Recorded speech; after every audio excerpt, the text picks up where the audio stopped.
hening, sikap meditasi, kita akan bersama-sama mendengarkan nasihat Sang Buddha tentang bagaimana anak-anak putra-putrinya bisa membalas kebaikan-kebaikan orang tua. Sikap hening, sikap meditasi, sikap merenung dimulai. Inilah yang disabdakan oleh Sang Buddha. Wahai siswa-siswa Buddha, bila engkau ingin membalas kebaikan orang tuamu, tulislah khotbah ini untuk mereka. Kumandangkanlah khotbah ini untuk mereka. Bertobatlah atas pelanggaran-pelanggaran dan kesalahan-kesalahan demi mereka. Untuk kepentingan orang tua, berikanlah persembahan kepada Sang Triratna, Buddha, Dharma, dan Sangha. Demi orang tua, patuhlah kepada perintah untuk hanya memakan makanan suci dan bersih.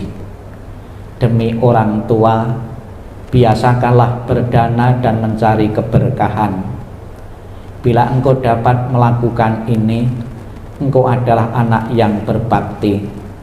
Bila engkau tidak melakukannya, engkau adalah orang yang akan menuju pada alam sengsara. Sang Yang Adi Buddha, Tuhan Yang Maha Esa, para Buddha, Bodhisattva, dan Mahasatwa, pada kesempatan sore ini kami selesai melakukan puja bakti untuk mengenang memperingati almarhum Bapak Pek Bung Bu. Semoga dengan kekuatan doa-doa yang telah kami panjatkan, dengan timbunan kebajikan yang pernah dikumpulkan beliau semasa hidupnya, dan dukungan dari doa-doa ditolan sanak saudara dan famili, baik yang hadir maupun yang tidak hadir, apabila saat ini arwah beliau menempati alam yang berbahagia, akan membantu perjalanan arwah beliau menuju alam yang lebih berbahagia. Sabbi satta bawantu sukitata. Semoga semua makhluk hidup berbahagia dan sejahtera. Sikap hening, sikap meditasi selesai. Sadu, sadu, sadu. Selamat sore Bapak Ibu sekalian. Terimalah salam di dalam Dharma. Namo Sang Yang Adi Buddhaya. Namo Buddhaya. Namo Buddhaya. Diceritakan di dalam kitab suci Sutra Bhakti seorang anak, ketika Sang Buddha melakukan satu perjalanan bersama murid-muridnya, bersama para bhikkhu dalam jumlah yang cukup banyak. Di tengah perjalanan, Buddha ini menemukan seonggok tulang-tulang yang berserakan di salah satu tempat, di salah satu hutan. Kemudian Sang Buddha jongkok atau menjongkoi dengan penuh sujud kepada tulang-tulang yang berserakan tadi. Kemudian salah satu muridnya itu mengomentari atau menegur Sang Buddha. Sang Buddha, kenapa kok bikin malu? Sang Buddha orang yang dihormati, mau-maunya menghormat seonggok tulang-tulang. Kemudian Sang Buddha mengatakan, memberi nasihat kepada murid yang mengomentari itu, sekalipun kamu sudah lama menjadi siswaku, muridku, ternyata kamu tidak mengerti bahwa tulang-tulang yang saya sujudi ini mungkin dalam banyak kelahiran dan kehidupan pernah menjadi orang tuaku.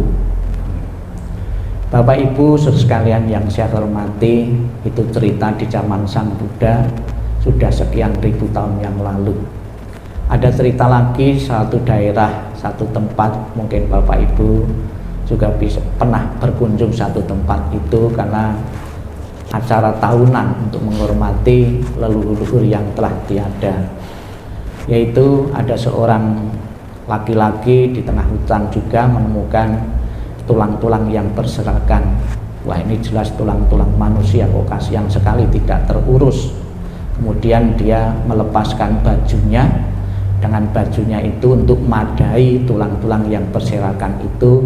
Kemudian tulang-tulang itu dirawat sebagai layaknya dia memperlakukan tulang-tulang manusia, atau dirawat atau dikubur pada tempat yang semestinya. Kemudian sejak melakukan menolong atau merawat tulang-tulang dari hutan tadi kehidupannya berubah drastis.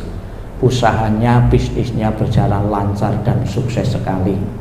Kemudian orang ini juga cerita-cerita dari mulut ke mulut, merawat atau memelihara orang yang telah mati, leluhur-leluhur yang telah mati, membawa keberuntungan, membawa kesuksesan. Karena ini menginspirasi dari yang lain, sampai sekarang pun ada daerah tertentu ya dalam waktu-waktu tertentu, beberapa tahun, 3 tahun sekali atau apa itu, mengganti pakaian yang dikenangkan di saat meninggal ini. Bapak Ibu sekalian yang saya hormati, pada kesempatan ini kita mengenang jasa dari orang tua yang pernah berjasa di tengah-tengah keluarga, pengorbanan-pengorbanan yang pernah diberikan orang tua demi membesarkan anak-anaknya. Warisan-warisan dari leluhur yang telah tiada, orang yang telah tiada kepada kita tidak terhitung. Bahkan sampai saat ini pun sel-sel dalam tubuh kita pun merupakan warisan dari leluhur-leluhur kita yang telah tiada. Tanpa adanya leluhur tidak ada kita. Tanpa pendidikan dari leluhur orang yang mati, kita juga tidak bisa seperti saat ini. Maka sudah selayaknya dan sepantasnya di hari-hari tertentu, di hitungan-hitungan tertentu, di kalangan masyarakat Jawa, kasang masyarakat Cenes, kita memperingati, mengenang, mendoakan sebagai tanda balas budi kepada orang tua yang telah tiada. Penghormatan kepada orang yang telah tiada bisa diberikan dalam bentuk fisik. Kita datang ke kuburan, menabur bunga, ngasih saji-sajian, itu dalam bentuk fisik. Namun juga dalam bentuk yang lain. Tadi Sang Buddha menerangkan kepada kita semua bagaimana cara membalas budi baik orang tua itu. Yang pertama tadi Sang Buddha menyuruh ya, mengumandangkan atau mencetak buku-buku. Dari buku yang saya baca tadi ya, ini Sutra Bakti Seorang Anak, itu dicetak kemudian disebarluaskan. Isinya bagus sekali ya, tentang pengorbanan dan kasih sayang orang tua yang pernah diberikan kepada anak-anaknya. Namun demikian, di dalam mencetak buku ya, itu kita juga harus bijaksana. Jangan sampai dikatakan bahwa mencetak buku sekian ya, itu akan mendapatkan pahala yang cukup banyak. Harus bijak juga, karena tidak sedikit kita memaknai kitab suci itu makna yang tersurat, bukan tersirat. Katanya seperti itu, mencetak buku banyak-banyak dapatkan pahala, akibatnya banyak juga wihara yang kitab sucinya itu numpuk-numpuk tidak terbaca karena terlalu banyak ya. Ya. Nah, kalau sekarang saya anjurkan tidak usah nyetak kitab suci, biar umatnya bisa membaca kitab suci, itu dikasih HP saja ya. Ya. Kitab suci agama apapun ada di situ ya, tidak numpuk-numpuk juga kan. Kalau nyetak kitab suci kan numpuk-numpuk ya. Itu yaitu mengumandangkan ya isi dari Sutra Bakti Seorang Anak. Kemudian juga Sang Buddha mengatakan bertobatlah atas pelanggaran-pelanggaran. Bertobat ya, tomat ya, tobat ya. Bertobat atas pelanggaran-pelanggaran yang pernah kita lakukan. Sebetulnya saya sering mengatakan, kita membuat orang tua kita itu menempati surga dan neraka, itu sudah bisa kita lakukan saat ini di dunia ini. Kalau kita sebagai anak sering berbuat nakal, berbuat jahat, kita telah menciptakan neraka bagi orang tua kita sendiri. Orang tuanya kan mikirkan kita ya. Kalau kita suka berbuat baik ya, menjadi orang yang alim, kita sudah menciptakan surga bagi orang tua kita sendiri ya.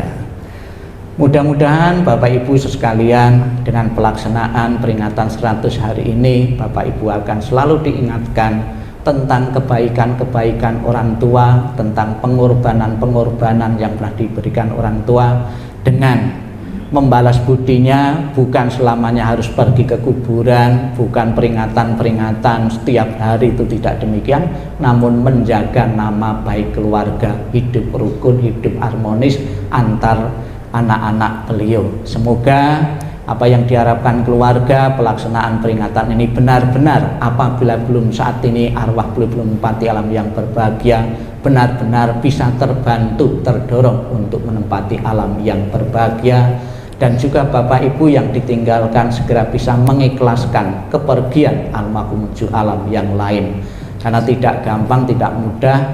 Sudah berkumpul sekian lama, begitu meninggal terus bisa lepas, pasti ada terngiang-ngiang kesan-kesan itu kepada yang telah meninggal. Sadu, sadu.